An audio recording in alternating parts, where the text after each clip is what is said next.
Greetings everyone. I am Viraj Shetty from class 10. Today I am performing a reaction between copper sulfate and iron nail to observe the displacement reaction between them. Firstly, we have taken a copper sulfate solution in the test tube.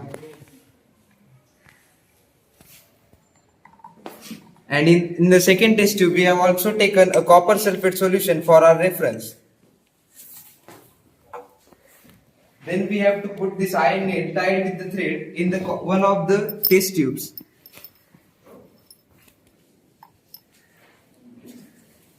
Now the reaction will take place slowly, and when the reaction will take place, the color of the copper sulfate in one of the test tubes will change, and we can compare it with the other copper sulfate solution in the another test tube.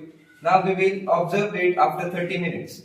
Now we will observe the change that had happened in the iron nail and the color of the copper sulfate.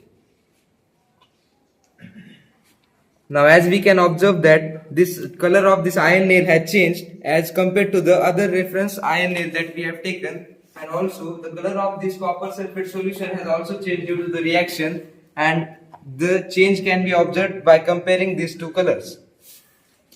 Now from this activity we can conclude that this iron nail is more reactive than the copper metal, and so it has displaced the copper from its salt solution, that is iron sulfate, and the color of the iron nail as well as the copper sulfate solution has changed. Thank you.